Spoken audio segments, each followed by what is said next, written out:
Hello everyone, welcome back. आशा करता हूँ आप सभी लोग काफी अच्छे से होंगे और अपना ध्यान काफी अच्छे से रख रहे होंगे। तो बिना किसी देरी के अपना न्यूज़पेपर डिस्कशन स्टार्ट करते हैं। जो सबसे पहला आर्टिकल है उसमें बात करी जा रही है सस्टेनेबल डेवलपमेंट गोल्स के ऊपर कि अभी जैसे पेंडेमिक की वजह से हम वैसे ही इतने पिछड़ गए हैं, तो अभी जो हमें नए रिवॉल्यूशनरी पॉलिसी लेके आनी चाहिए। जो हमारे मेकर्स हैं उनको नया इनिशिएटिव्स, एक बड़े इनिशिएटिव्स लेके आने चाहिए, जिससे जो हमारे गोल्स का जो टारगेट है यानी कि 2030 तक हमें इन्हें अचीव करना है, तो हम उसकी तरफ अपना आगे बढ़ सकें। तो यही सारी बातें हैं, अच्छे से देखते हैं।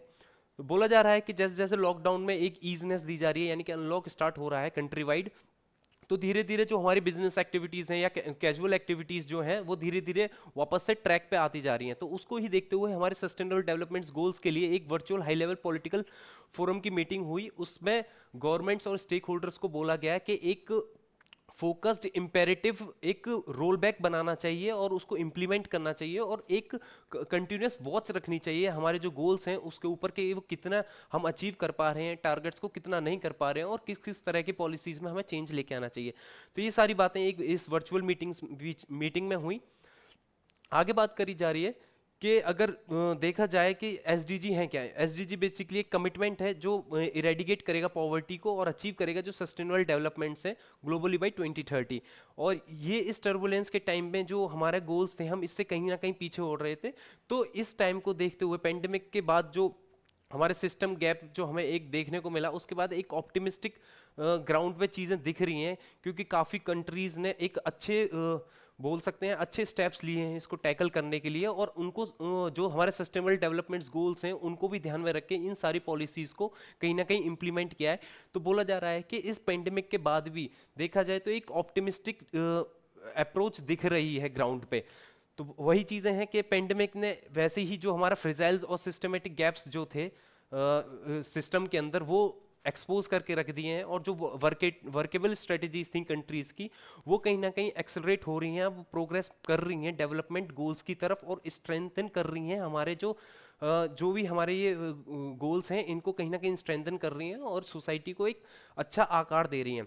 कंट्रीज ने काफी अच्छे अच्छे स्टेप्स लिए, जैसे यूनिवर्सल हेल्थ केयर सिस्टम पे काफी वर्क किया, उसको स्ट्रेंथन किया। सोशल प्रोटेक्शन सिस्टम स्टार्ट किए, जैसे कैश ट्रांसफर रहा, एफडीएस यानी कि फूड डिस्ट्रीब्यूशन सिस्टम रहा, और वनरेबल हाउस होल्ड्स के लिए।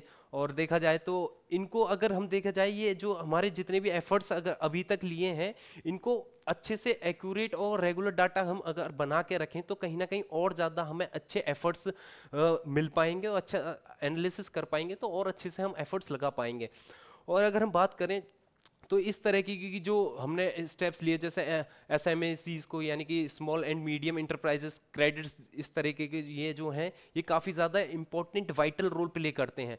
और देखा जाए काफ़ी कंट्रीज ने तो जो डिस्क्रिमिनेशन बेस्ड चीज़ें थी उनको भी दूर किया, जैसे जेंडर बेस्ड थे या जेंडर बेस्ड वायलेंस जो अभी निकल के आ रहे हैं, तो इनको भी कहीं ना कहीं जो अप्रोचेस आ रही थी उसको भी टैकल करने की पूरी पूरी कोशिश करी गई है। और प्राइवेट और जो गवर्नमेंट इंस्टीट्यूशंस का जो पार्टनरशिप हुई है फाइनेंसिंग इंस्टीट्यूशंस में, उन्होंने भी काफी अच्छा क्रिटिकल रोल प्ले किया है इस जो एक इस तरीके का एक क्रिएटिव सॉल्यूशन बोला जा रहा है इसको।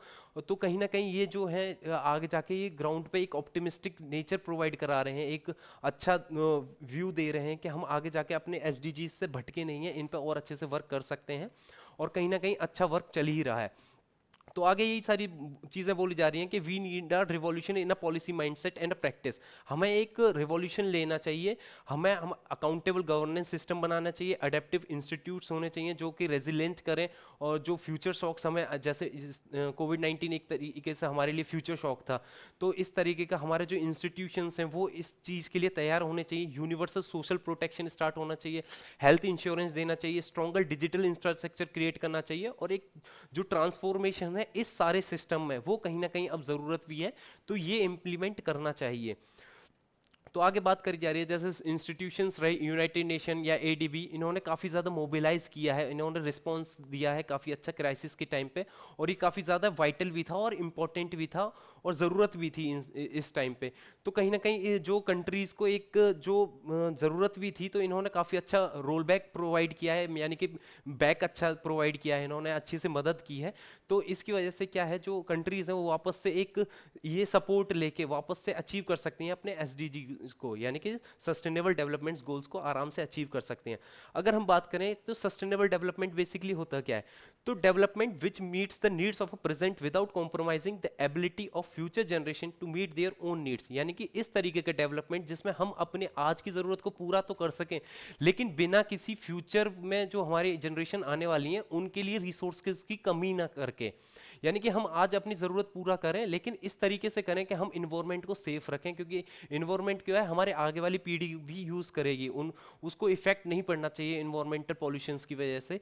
तो यही सारी चीजें जो इस तरीके का डेवलपमेंट ही एक सस्टेनेबल डेवलपमेंट बोला जाता है। इसके तीन कोर एलिमेंट्स हैं, एक है इकोनॉमिक ग्रोथ, और एक है सोशल इंक्लूजन, और एक है इन्वायरमेंटल प्रोटेक्शन। अगर हम बात करें इन्वायरमेंटल सस्टेनेबिलिटी के बारे में, तो इन्वायरमेंटल सस्टेनेबिलिटी यानी कि रिसोर्स फॉर ऑल, हर एक के लिए रिसोर्स होने चाहिए, और जो रिसोर्सेज हैं वो एग्जॉस्ट नहीं होने चाहिए कमिंग फ्यूचर जनरेशन के लिए। यानी कि हम आज इतने रिसोर्सेज जो हैं उनको यूज करके एग्जॉस्ट कर दें, जिससे हमारे आने वाली फ्यूचर जनरेशन है वो यूज ही नहीं कर पाए या उनके पास बचे ही नहीं।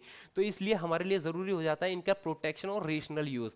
और अगर हम सोशल सस्टेनेबिलिटी की बात करें, तो एक जेंडर इक्वलिटी होनी चाहिए, डेवलपमेंट ऑफ पीपल यानी कि सबका डेवलपमेंट होना चाहिए, कम्युनिटीज का डेवलपमेंट होना चाहिए, कल्चर का डेवलपमेंट होना चाहिए, बिना किसी डिस्टर्ब किए इस कल्चर को, कम्युनिटीज को, पीपल को, तो बिना किसी डिस्टरबेंस के एक सस्टेनेबल डेवलपमेंट होना चाहिए। और लास्ट हम बात करें अगर इकोनॉमिक सस्टेनेबिलिटी की, यानी कि इसमें बात करी जा रही है focus is on equal economic growth, यानी कि इकोनॉमिक ग्रोथ जो है वो इक्वली हो, यानी कि वेल्थ फॉर ऑल। ये नहीं कि किसी एक के हाथ में पूरी वेल्थ एक्यूमुलेट हो जाए और किसी और के हाथ में बेसिकली बिल्कुल भी ना हो। तो यानी कि जो इन्वेस्टमेंट होना चाहिए वो इक्वली होना चाहिए, इक्वली इकोनॉमिक रिसोर्स प्रोवाइड करानी चाहिए, इक्वली डिस्ट्रीब्यूटेड होनी चाहिए जो रिसोर्सेज हैं। पॉवर्टी को इरेडिकेट करना चाहिए, एकदम कम करना चाहिए, हटा देना चाहिए पूरी तरीके से पॉवर्टी को। जितने भी तरह की डायमेंशन है, मल्टी डायमेंशन पॉवर्टीज हैं, या जो भी हमारे मेजर्स हैं इसको मेजर करने के पॉवर्टी को, और किसी भी फॉर्म की जो पॉवर्टी है in any form, poverty in any form, वो हमको इरेडिकेट करनी है। यही हमारा सस्टेनेबल डेवलपमेंट होता है।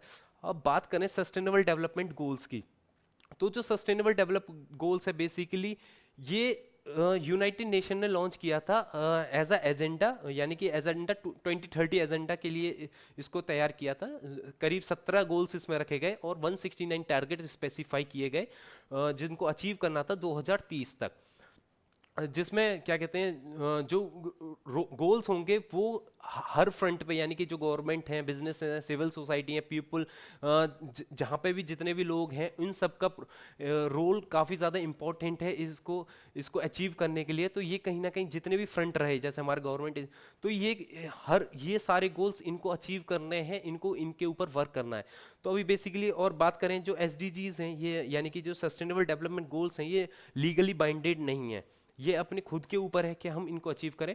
ये हमारे 17 एसडीजीज हैं, यानी कि 17 डेवलपमेंट गोल्स हैं, जिसमें पहला जो गोल है वो है नो पॉवर्टी, दूसरा नो जीरो हंगर, तीसरा good health and wellbeing, fourth is quality education, fifth is gender equality, sixth is clean and water sanitation, seventh is afforestation and clean energy, eighth is decent work and economic growth, ninth is industry innovation and infrastructure, 10th is reduced inequalities, 11th is sustainable cities and communities, 12th is responsible consumption and production, 13th is climate action, 4th life below water, 15th is life on land, 16th is peace, justice and strong institution, and 17th is partnership for the goals। तो ये हमारे 17 sustainable development goals हैं जो कि हमें economic sustainability provide कराते हैं, environment sustainability provide कराते हैं, और सोशल सस्टेनेबिलिटी प्रोवाइड कराते हैं। तो इसमें टोटल 169 टारगेट्स हैं और 17 गोल्स हैं।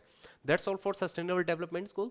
आगे हम बढ़ते हैं, बात करी जा रही है स्कैंडलाइजिंग एज कंटेम्प्ट, यानी कि अभी रिसेंट में जो हमारे प्रशांत भूषण है उन्होंने 2 ट्वीट ऐसे किए, उसकी वजह से सुप्रीम कोर्ट ने सू मोटो एक्शन लिया है उन ट्वीट्स को लेके कि ये कोर्ट कंटेम्प्ट ऑफ कोर्ट के अंडर आते हैं। तो ये जो प्रोसीडिंग है ये क्रिमिनल कंटेम्प्ट में ली गई है, प्रशांत भूषण के अगेंस्ट में लेके, क्योंकि उनके उन्होंने काफी ज्यादा टिप्पणी कर दी गई थी। उसमें बोला गया था, उन्होंने अगर मैं बताता हूँ, जो 2 ट्वीट उन्होंने किए थे, उसमें कमेंट किया था कि role chief justice of India का लास्ट 6 इयर्स में, और जो एक और टारगेट उन्होंने किया था करंट सीजीआई का, जो अभी जो फोटोग्राफ वायरल हो रहा था कि वो हार्ले डेविडसन चला रहे हैं, तो वो जो वायरल हुआ था उसमें उन्होंने इन 2 ट्वीट को टारगेट करते हुए एक तरीके से सुप्रीम कोर्ट या जुडिशरी पे क्वेश्चन खड़े किए थे।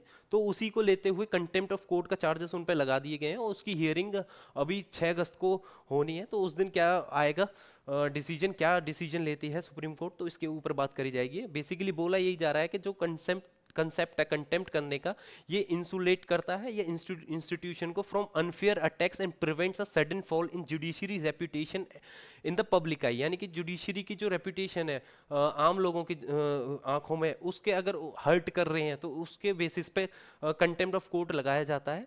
तो हमारे लिए इंपॉर्टेंट ये नहीं, यहाँ पे 3 आर्टिकल बेसिकली ये रहे हैं। अगर देखा जाए, यहाँ पे भी कंटेम्प्ट ऑफ कोर्ट की बात करी जा रही है, यहाँ पे भी कंटेम्प्ट ऑफ कोर्ट की, और यहाँ पर भी कंटेम्प्ट ऑफ कोर्ट की बात करी जा रही है। तो बेसिकली जो सारे आर्टिकल हैं वो अलग अलग राइटर ने अपने अपने एंड पे अपने अपने व्यू दिए हैं कि ये सारे चीजें, तो वो हमारे लिए इंपॉर्टेंट नहीं हो जाता। हमारे लिए इंपॉर्टेंट हो जाता है कंटेम्प्ट ऑफ कोर्ट एक्ट 1971 का। तो इसको रेफर किया जाता है, ये एक तरीके का ऑफेंस है, शो करता है कि अगर जो डिग्निटी या अथॉरिटी की बात कोर्ट की जो अथॉरिटी है या उसकी डिग्निटी पे अगर किसी ने बात करी है या डिसरिस्पेक्ट शो किया है, तो तब इसको कंटेम्प्ट ऑफ कोर्ट के एक्ट के अकॉर्डिंग, 1971 का एक्ट है ये, उसके अकॉर्डिंग उस पर चार्जेस होते हैं। 2 तरीके के कंटेम्प्ट होते हैं, civil contempt and criminal contempt. और अभी अगर हम बात करें, इसको 2006 में अमेंड किया था, जिसमें डिफेंस ऑफ ट्रुथ को भी इसके अंदर जोड़ दिया गया है, यानी कि सेक्शन 13 के अंदर इसमें जोड़ दिया गया था। इसका कॉन्स्टिट्यूशनल बैकग्राउंड अगर देखें तो आर्टिकल 129 ग्रांट करता है सुप्रीम कोर्ट को to power to punish for contempt of itself. Supreme court को ये पावर देता है। और आर्टिकल 142 का 2 अगर के बारे में बात करें तो enables the supreme court to investigate and punish any people for its contempt. और आर्टिकल 215 की बात करें तो हाई कोर्ट को पावर देता है कि ये कंटेम्प्ट ऑफ उसमें पनिश कर सकती है।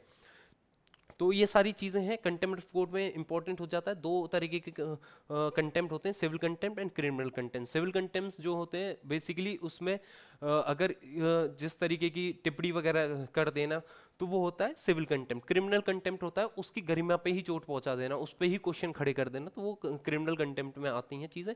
तो that's all for contempt of courts act 1971। Amend हुआ है 2006 में, क्या ऐड किया था, डिफेंस ऑफ ट्रुथ। इसको इसमें जोड़ दिया गया था 2006 के अमेंडमेंट में। आगे हम बात करें तो काफी इंपॉर्टेंट आर्टिकल है एक गवर्नर को लेके। ये काफी ज्यादा इशू इस टाइम पे है, क्योंकि इस टाइम पे जो एक डिस्टरबेंस राजस्थान में चल रहा है, तो उसको लेके चीजें बताई जा रही हैं। मतलब बैक में पता होना चाहिए कि राजस्थान में क्या चल रहा है। तो अभी हमारे लिए इंपॉर्टेंट हो जाता है गवर्नर का, क्योंकि गवर्नर का काफी ज्यादा रोल इसमें आ रहा है। अगर देखा जाए तो वो उन्होंने क्या है, पहले तो उसके लिए ट्रस्ट वोट के लिए उन्होंने सम्मन भेजा असेंबली को। तो अभी सुप्रीम कोर्ट ने उन्होंने बोला है कि ये उनकी डिस्क्रिशनरी पावर में नहीं आता है कि इस तरीके का सम्मन वो भेज सके असेंबली के लिए।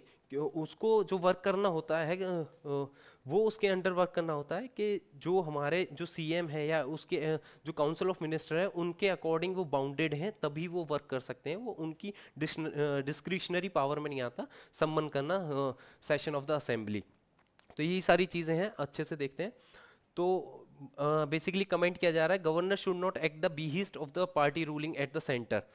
बोला जाता है कि गवर्नर पपेट होता है एक तरीके से सेंट्रल गवर्नमेंट का, और अपने सेंट्रल को फेवर करने के लिए वो कभी कभी जो सेंट्रल जो चाहती है वो उस तरीके के फैसले लेता है। तो काफी ज्यादा कॉन्फ्लिक्ट स्टेट और गवर्नर में देखने को मिलती है। वैसे गवर्नर जो है एक जो पोस्ट है वो एक बोल सकते हैं ब्रिज है सेंट्रल टू स्टेट रिलेशन का, क्योंकि गवर्नर को जो अपॉइंट किया जाता है वो प्रेसिडेंट करता है on the advice of parliament. यानी कि जो हमारी जो सेंट्रल गवर्नमेंट होगी वो एडवाइस करेगी और प्रेसिडेंट उसको अपॉइंट करेगा। तो अभी जो राजस्थान के गवर्नर थे कलराज मिश्रा ने, उन्होंने क्या किया, फ्लोर टेस्ट के लिए असेंबली स्टेट असेंबली को सम्मन भेजा कि अपना क्या कहते हैं फ्लोर टेस्ट करें। क्योंकि अभी कांग्रेस के जो कुछ रिबेलियन हो गए, मतलब बागी हो गए कुछ एमएलए, तो उसको देखते हुए उन्होंने भेजा। लेकिन अभी क्या है, अभी वो ट्रस्ट वोट कराना नहीं चाहते हैं, वो कहीं ना कहीं डिले करना चाहते हैं, और गवर्नर ने इसके पीछे 6 रीजन बताए कि क्यों असेंबली सेशन जो है उसको डिले करवा रहे हैं वो। तो उसको देखते हुए सुप्रीम कोर्ट ने बोला कि गवर्नर के पास ये डिस्क्रिशनरी पावर नहीं है कि वो समन भेज सके या सेशन जो असेंबली के हैं उनको सम्मन कर सके। तो इस तरीके की उन्होंने बोला उनको जो वर्क करना है वो एडवाइस ऑफ सीएम या फिर काउंसिल ऑफ मिनिस्टर्स के एडवाइस पे वर्क करना है। हमारे लिए इंपॉर्टेंट है governor. Governor is a nominal executive head of state, वो एग्जीक्यूटिव हेड होता है स्टेट का, और executive head of a union of India president होता है। He forms an important part of the state executive where he acts as the chief executive head, यानी कि वो चीफ एग्जीक्यूटिव हेड होता है, यानी कि जितने भी हमारे वर्क होंगे उसमें स्टेट के अंदर, तो वो उसके नाम पर ही होंगे। ऑन द जो भी हमारा गवर्नर होगा उसके नाम पर सारे एक्शंस और सारी चीजें बोली जाएंगी। और अगर देखा जाए तो प्रेसिडेंट जो है गवर्नर को अपॉइंट करता है, और सेंट्रल गवर्नमेंट रिस्पॉन्सिबल होती है नॉमिनेट करने के लिए गवर्नर को फॉर ईच स्टेट। अगर हम बात करें कि कितनी तरह की गवर्नर की पावर होती हैं, तो एग्जीक्यूटिव पावर्स होती हैं। एग्जीक्यूटिव पावर्स यानी कि जितने भी एक्शंस होंगे स्टेट गवर्नमेंट्स जो लेगा वो गवर्नर के नेम पे होंगे। और जो भी ऑथेंटिकेटेड यानी कि रूल्स वगैरह के लास्ट का जो उसको बिल को जो पास करेगा वो गवर्नर करेगा, यानी कि लास्ट मोहर जो लगेगी वो गवर्नर की लगेगी। जैसे अगर कोई बिल पास होकर दोनों सदनों से आता है तो प्रेसिडेंट उसमें मोहर लगाता है, सेम उसी तरीके से गवर्नर का जरूरी होता है। वो चीफ यानी कि सीएम को अपॉइंट करता है, और अदर मिनिस्टर्स जो है उनको भी अपॉइंट करता है। वो जो अगर हम और एग्जीक्यूटिव पावर्स में देखें, जैसे ट्राइबल वेलफेयर मिनिस्टर के जो स्टेट्स हैं जैसे छत्तीसगढ़, झारखंड, मध्य प्रदेश, उड़ीसा, तो वहाँ पे जो ट्राइबल वेलफेयर मिनिस्टर हैं उनको अपॉइंट करता है, वो उसकी रिस्पॉन्सिबिलिटी होती है। एडवोकेट जनरल ऑफ स्टेट्स को वो अपॉइंट करता है, और ये स्टेट इलेक्शन कमिश्नर को अपॉइंट करता है, और chairman and member of state public यानी कि स्टेट पब्लिक सर्विस कमीशन के जो चेयरमैन होते हैं और मेंबर्स होते हैं उनको अपॉइंट करता है, और वाइस चांसलर जो होते हैं यूनिवर्सिटीज को उनको अपॉइंट करता है। तो ये हो गई इसकी एग्जीक्यूटिव पावर्स। थोड़ी सा हम अगर लेजिस्लेटिव पावर्स को देखें, तो लेजिस्लेटिव पावर्स में देखा जाए तो इसके हाथ में होती है, पावर होती है कि जो स्टेट लेजिस्लेचर है अगर वो डिसॉल्व हो रही है उसको डिसॉल्व कर सकता है, अगर बहुमत नहीं दिखाया जाता है तो वो जो हमारी स्टेट लेजिस्लेटिव असेंबलीज होती हैं उनको डिसॉल्व कर सकता है। हमेशा जो भी पहला सेशन होता है, हर साल का पहला सेशन जो होता है वो उनको एड्रेस करता है, ये लेजिस्लेटिव पावर है। और जो भी बिल अगर कंसेंट के लिए आएगा या तो उसे वो रख सकता है या उसको आगे फॉरवर्ड कर सकता है, मतलब पारित कर सकता है, ये भी इसकी लेजिस्लेटिव पावर होती है। ये नॉमिनेट करता है राज्यसभा के मेंबर्स को। अ, और करीब देखा जाए तो जो फील्ड्स होते हैं वो आपको पता ही होंगे, literature, science, art, cooperative movement और सोशल सर्विसेज वगैरह होती हैं। और जो लोकसभा के लिए हैं, 2 मेंबर्स को प्रेसिडेंट नॉमिनेट करता है, गवर्नर नॉमिनेट्स 1 मेंबर। और स्टेट लेजिस्लेटिव में अगर एंग्लो इंडियन की हम बात करें, तो एंग्लो इंडियन के केस में अगर हम बात करें तो गवर्नर 1 मेंबर को अपॉइंट करता है। अगर हम लोकसभा के बारे में बात करें तो 2 मेंबर को प्रेसिडेंट अपॉइंट करता है। और आगे हम अगर बात करें फाइनेंशियल पावर्स जो गवर्नर की होती हैं, तो वो जो स्टेट बजट होता है उसके सामने पहले ले डाउन किया जाता है स्टेट लेजिस्लेचर का। से पहले जो है जो भी स्टेट बजट आएगा वो पहले उसके आगे एक लुक जो होता है वो गवर्नर के हाथ में रहता है। रिकमेंडेशन दे सकता है कि, और जो इस तरीके का मनी बिल वगैरह होते हैं उनको प्री रिक्वेस्ट यानी कि उनको अलाउ कर सकता है। और जो भी ग्रांट्स होती हैं जो भी देनी होती हैं ये उनको रिकमेंड करता है। ये रही हमारी फाइनेंशियल पावर्स। और जुडिशियल पावर की बात करें तो जो पार्डनिंग पावर होती हैं उसमें 5 तरह के पावर हैं गवर्नर के पास: पार्डन, रिप्राइव, रेस्पीट, रेमिट और कम्यूट। यानी कि ये पावर गवर्नर के पास होती हैं, तो उन पे अपना जुरिडिक्शन मतलब अपनी जुडिशियल पावर्स का यूज करके उनको पार्डनिंग दे सकता है, यानी कि ग्रांट कर सकता है। अगर हम गवर्नर की जुडिशियल पावर्स के बारे में बात करें। लेकिन हमारे लिए इंपॉर्टेंट है अभी डिस्क्रिशन पावर, क्योंकि बात करी जा रही है डिस्क्रिशनरी पावर, क्योंकि डिस्क्रिशनरी पावर का बेसिकली अगर हम बात करें डिस्क्रिशनरी पावर जो होती हैं वो बेसिकली कन्फाइंड रहती हैं कि उनके ओन डिस्क्रिशन यानी कि उनके हक में है कि वो ले सकते हैं या नहीं, और ये कॉन्स्टिट्यूशनली वैलिड रहती हैं। और तो अगर हम देखी जाए तो 2 कैटेगरी में डिस्क्रिशनरी पावर डिवाइडेड है: कॉन्स्टिट्यूशनल डिस्क्रिशन और सिचुएशनल। और तो हम अभी देखें कॉन्स्टिट्यूशनल डिस्क्रिशन में देखा जाए तो ये रिजर्व कर सकता है बिल को for the consideration of president of India, यानी कि प्रेसिडेंट ऑफ इंडिया के लिए कंसिडर करने के लिए ये जो भी बिल होगा उसको रिजर्व कर सकता है। और गवर्नमेंट कैन डिसाइड, ये अपने ऊपर ही डिसाइड कर सकता है without advice of council of minister, बिना काउंसिल ऑफ मिनिस्टर की एडवाइस के ये प्रेसिडेंट्स रूल को इम्प्लीमेंट रिकमेंड कर सकता है। ये एक कॉन्स्टिट्यूशनल डिस्क्रिशन पावर है। एडिशनल चार्ज दे सकता है जो भी एडमिनिस्ट्रेशन वगैरह है, तो वहाँ पे ये अपने ओन डिस्क्रिशन में एक्शंस ले सकता है। ये इसकी डिस्क्रिशन पावर है। अब बात करते हैं सिचुएशनल डिस्क्रिशन पावर की। इसमें यह है कि सीएम को अपॉइंट कर सकता है अगर किसी भी पार्टी के का कोई मेजोरिटी नहीं है, यानी कि क्लियर मेजोरिटी नहीं मिली है इलेक्शन में, तो उसके डिस्क्रिशन में होती है कि वो सीएम चूज कर सकता है, अपॉइंट कर सकता है। जो काउंसिल ऑफ मिनिस्टर अगर प्रूफ नहीं कर पाती हैं confidence in the state legislature, तो उसको डिसमिस कर सकता है, यानी कि काउंसिल ऑफ मिनिस्टर को डिसमिस कर सकता है और स्टेट लेजिस्लेटिव असेंबली को डिसॉल्व कर सकता है अगर वो मेजोरिटी लूज कर देती है। तो ये इसकी सिचुएशनल डिस्क्रिशन में आ जाती है गवर्नर की, तो हमारे लिए इंपॉर्टेंट हो जाता है गवर्नर। तो अगर हम अभी कुछ आर्टिकल्स देखें, तो जो आर्टिकल्स रिलेटेड हैं गवर्नर से वो हैं, पहला है आर्टिकल 153 जो हमारे कॉन्स्टिट्यूशन में दिए गए हैं। तो आर्टिकल 153 ये इसका प्रोविजन है governor of states. 155 appointment of governor, 156 term of office of governor, 157 qualification for appointment as governor, 158 condition for governors office, article 160 discharge of the function of governor in certain contingencies, 161 power of a governor to grant pardons and others, जो उसकी judicial powers थी वो यहाँ से govern करता है, यानी कि आर्टिकल 161 से उसको पावर मिलती है जुडिशनरी, जो उसकी पावर्स हैं गवर्नर्स की। Article 175 right of a governor to address and send message to the houses of the state legislature. Article 176 special address by the governor. Article 201 bills reserve by the governor for consideration of the president, ये इसकी constitutional discretionary power है article 201।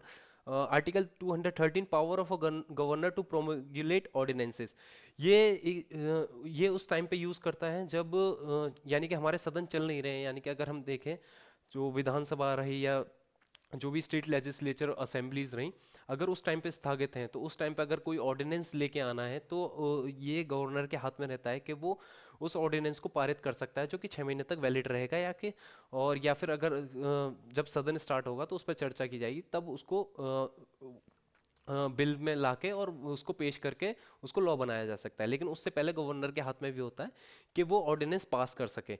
इस तरीके का ordinance president के हाथ में भी होता है, जो कि आर्टिकल 123 से अपनी पावर को गवर्न करता है, यानी कि प्रेसिडेंट के लिए आर्टिकल 123 और गवर्नर के लिए 213। आगे बात करें article 217, governor is consulted by the president in the matter of appointments of the जजेस ऑफ द हाई कोर्ट्स, यानी कि गवर्नर को से कंसल्ट किया जाएगा अगर प्रेसिडेंट हाई कोर्ट के जजेस को अपॉइंट करता है, तो आर्टिकल 217। 233 अपॉइंटमेंट ऑफ डिस्ट्रिक्ट जजेस बाय द गवर्नर, इंपॉर्टेंट है, डिस्ट्रिक्ट जजेस को अपॉइंट कौन करता है, गवर्नर करता है। 234 appointment of a person to the judicial services of the state by the governor, यानी कि डिस्ट्रिक्ट जजेस से नीचे जो भी हमारे जजेस वो कोर्ट सेशन कोर्ट्स वगैरह रहती हैं, उनके लिए भी जुडिशियल सर्विसेज से रिलेटेड जो भी पर्सन्स को अपॉइंट करना होगा वो गवर्नर करेगा, तो वो है आर्टिकल 234। तो एक बार अच्छे से आप इन सब आर्टिकल्स को देख लेना, रिवाइज कर लेना, काफी इंपॉर्टेंट है। नेक्स्ट हम चलते हैं। अभी करीब 200 के करीब न्यूज़ है कि 200 के करीब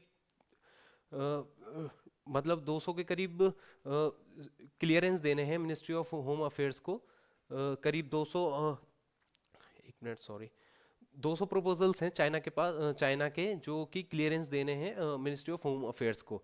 ये बेसिकली जो रिलेटेड है ये एफडीआई से रिलेटेड है। अभी रिसेंट में एफडीआई पॉलिसीज में थोड़ा सा चेंज कर दिया गया है ड्यू टू कोविड-19, क्योंकि अभी क्या हुआ, कोविड-19 की वजह से जो कंपनीज के स्टॉक्स वगैरह हैं वो काफ़ी ज़्यादा नीचे जा चुके हैं। तो जो हमारी नेबरिंग कंट्रीज रही जैसे चाइना, वो क्या कर रहे हैं, इस चीज़ का फ़ायदा उठाते हुए अपना एफडीआई बढ़ा रहे हैं, तो अपनी ओनरशिप जो है वो इंक्रीमेंट कर रहे हैं। ये बेसिकली एकदम से लाइमलाइट में तब आया जब 0.8% से लेके अपने 1% का हाइक किया एचडीएफसी के शेयर्स जब खरीदे गए कोविड-19 के टाइम पे चाइना ने। तो उस टाइम पे जो एफडीआई थी उसमें थोड़ा चेंज किया गया, जो एफडीआई यानी कि फॉरेन डायरेक्ट इन्वेस्टमेंट था उसमें चेंज किया गया।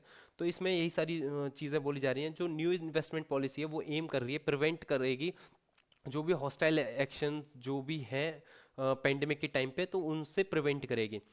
इससे पहले अगर हम बात करें, जो गवर्नमेंट का अप्रूवल जो लेना पड़ता था सिक्योरिटी क्लियरेंस के लिए, वो जो क्रिटिकल सेक्टर्स थे, यानी कि जैसे डिफेंस रहा, मीडिया रहा, टेलीकम्युनिकेशन रहे, सैटेलाइट्स रहे, प्राइवेट सिक्योरिटी एजेंसीज रही, सिविल एविएशन से रहा, माइनिंग का रहा, या फिर जो एनी इन्वेस्टमेंट फ्रॉम पाकिस्तान, यानी पाकिस्तान और बांग्लादेश से कोई भी इन्वेस्टमेंट था तो उससे के लिए एमएचए से अप्रूवल लेना पड़ता था। लेकिन अभी इनके अलावा जितने भी हर तरीके का जो एफडीआई है उसमें एमएचए से एक क्लियरेंस लेना पड़ेगा, तब मिलेगा। अगर हम बात करें एज पर एफडीआई पॉलिसी, जो भी फॉरेन इन्वेस्टर्स का प्रपोजल्स है वो नॉन क्रिटिकल सेक्टर्स के लिए भी क्लियर करना, मतलब एमएचए से ज़रूरी हो गया है, उनको उनको वहाँ से भी क्लियरेंस लेना पड़ेगा। जो कि अगर हम ऑब्जेक्टिव की बात करें, जो नेशनल सिक्योरिटी क्लियरेंस का जो ऑब्जेक्टिव है, ये इवेल्युएट करना है कि वो किस तरीके, कितना पोटेंशियल थ्रेट दे सकता है, अगर उसको प्रपोजल अगर रिसीव कर लिया गया तो किस तरीके का कितना सिक्योरिटी के लिए हमारे लिए दिक्कत होगी, तो वो इसको इवेलुएट करने के लिए है। इसको अगर हम देखा जाए, एफडीआई जो था वो पहली बार 2015 में रिवाइज किया गया, फिर 2018 में किया गया, जिसमें मेक इन इंडिया के प्लान के तहत काफ़ी चेंजेस किए गए। फिर 2019 में एमएचए ने इन्फॉर्म किया है लोकसभा को कि जो भी फ्रेमवर्क है फॉर सिक्योरिटी क्लियरेंस, उसको में थोड़ा सा चेंज किया गया है। जहां पहले 104 दिन लगते थे, अब 100 ओ सॉरी 60 दिन लगते हैं। तो ये एफडीआई के बारे में था। अगर हम थोड़ा और एफडीआई के बारे में देखें, तो एफडीआई के बारे में हम देखें तो रिसेंटली जो हमारी नेबरिंग के लिए जो कंट्रीज हैं, जो लैंड बॉर्डर कंट्रीज हैं, जैसे चाइना, पाकिस्तान, बांग्लादेश, नेपाल, म्यांमार, भूटान, अफगानिस्तान, अब इनके लिए भी इंपॉर्टेंट हो गया है कि इन्हें ministry of home affairs clearance देगा, तभी ये अपना एफडीआई, मतलब यानी कि वो अपना इन्वेस्टमेंट कर पाएंगे। अगर हम फॉरेन डायरेक्ट इन्वेस्टमेंट की बात करें तो ये एक तरीके का इन्वेस्टमेंट होता है जो कि कंट्रोल ओनरशिप की फॉर्म में होता है बिजनेस के अंदर, कंट्री के अंदर। दूसरी कंट्री के जो भी इंडिविजुअल है या फर्म है, वो अगर आके इन्वेस्ट करना चाहती है तो उसके लिए होता है। अगर इंडिया एफडीआई पॉलिसी की बात करें तो काफ़ी जो जितने सेक्टर्स थे उसमें ऑटोमेटिक रूट था, यानी कि उनको पहले ले लेना होता था, फिर आरबीआई को बताना होता था, ट्रांजैक्शन होने के बाद आरबीआई को बताना होता था, वहां से क्लियरेंस मिलती थी। लेकिन अभी क्या है, क्रिटिकल हो या नॉन क्रिटिकल हो, उस सब में अगर नेबरिंग कंट्री है इंडिया की, तो उसमें मिनिस्ट्री ऑफ होम अफेयर्स से परमिशन लेनी पड़ेगी।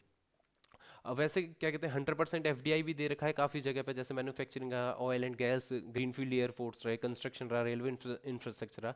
इस तरह के में अगर हम इंडिया की एफडीआई पॉलिसी के बारे में देखें तो 100% एफडीआई भी इन सेक्टर्स में दे रखा है। और जो सेक्टर्स हैं उसमें करीब 26% और 49% पे चीज़ें रोक रखी हैं, उससे ज़्यादा इन्वेस्ट नहीं कर सकते हैं, यानी कि ओनरशिप नहीं दे सकते हैं। और इंडिया ने जो है प्रोहिबिट कर रखा है कुछ सेक्टर्स, जैसे लॉटरी रहा, सिगरेट्स रहा, एटॉमिक एनर्जी रहा, वहाँ पे एफडीआई परमिटेड ही नहीं है, उस जगह पे एफडीआई का कैसा भी रोल नहीं है।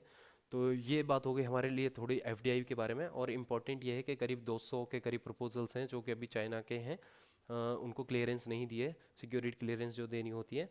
तो ये न्यू एफडीआई पॉलिसी की वजह से है, जो अभी रिसेंट में लाई गई, और रिसेंट में कोविड 19 को देखते हुए, क्योंकि पीपल्स बैंक ऑफ चाइना ने अपना स्टेक जो था एचडीएफसी बैंक में 0.8% से 1.01% पर बढ़ा दिया गया ओपन मार्केट परचेज के दौरान, मार्च के टाइम पे, जो काफ़ी ज़्यादा इन्वेस्टमेंट था, क्योंकि उस टाइम पे बहुत ज़्यादा नीचे गिरे हुए थे स्टॉक्स वगैरह, तो उसके देखते हुए चीज़ें बहुत ज़्यादा इन्वेस्ट किया गया, और जो चाइना से की तरफ से था काफ़ी ज़्यादा एफडीआई आ भी रहा था। ये बात करी जा रही है, कल मन की बात हुई, नरेंद्र मोदी जी ने जो भी 21 हमारे जो करगिल विजय दिवस था उसके लिए मन की बात करी गई, उसमें उन्होंने होमेज पे किया हमारे जवान जो शहीद हुए उनको। 21वीं एनिवर्सरी थी कारगिल विजय दिवस की, और उन्होंने बोला जो अगर मैं गिफ्ट प्रोवाइड कराऊं, तो उन्होंने चीज़ें जो बोली, एक तो ये बोला कि बहुत ज़्यादा इजी हो जाता है कि कमेंट करना सोशल मीडिया पे और आगे फॉरवर्ड करना और बोल देना इस तरह की चीज़ें, कि वो बिना जाने कि उसका क्या इफेक्ट पड़ेगा, बिना रियलाइज करे इस तरीके की चीज़ों को आगे फॉरवर्ड कर देते हैं, उन पर कमेंट कर देते हैं। इससे क्या होता है, जो मोरल होता है बॉर्डर पे, जो हमारे जवान खड़े हैं उनका मोरल डाउन होता है, और इस वो कहीं ना कहीं उन्हें नहीं पता रहता, लेकिन ये एक ह्यूज इम्पैक्ट डालता है उनके मानसिकता पर, उनका मोरल डाउन करता है। तो इस तरह की चीज़ों से बचना चाहिए, ऐसा मोदी जी ने बोला है। और उन्होंने कहा है कि कारगिल वॉर जो था उस टाइम पे हुआ जिस टाइम पे वो पीस टॉक्स के लिए पाकिस्तान से बात कर रहा था, लेकिन उसने पीछे से छुरा घोंपा। और ये इस तरीके का एक्शन इसलिए लिया क्योंकि जो वहाँ के इंटरनल इश्यूज थे, जो भी वहाँ के डोमेस्टिक इश्यूज चल रहे थे, उससे अटेंशन डिस्ट्रैक्ट करने के लिए उसने कारगिल वॉर के लिए आगे बढ़ा, यानी कि कारगिल वॉर इस वजह से हुआ। और उन्होंने बताया भी कि इंडिया का इस तरीके के एक मत होके जो एफर्ट लगाए जा रहे हैं, उसकी वजह से जो मोर्टेलिटी रेट है वो बहुत ज़्यादा कम है, अगर हम कंपेयर करें अदर कंट्रीज़ के। यानी कि हम अगर डेवलप्ड कंट्रीज़ की भी बात करें तो वहाँ से कहीं ज़्यादा हमारा जो मोर्टेलिटी रेट है वो बहुत कहीं ज़्यादा नीचे है।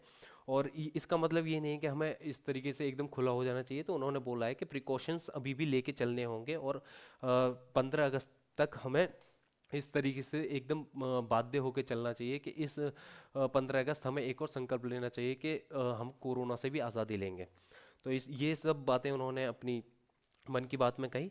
That's all for today, thank you. I hope अगर आपको पसंद आया तो लाइक करें, शेयर करें, सब्सक्राइब करें। Thank you.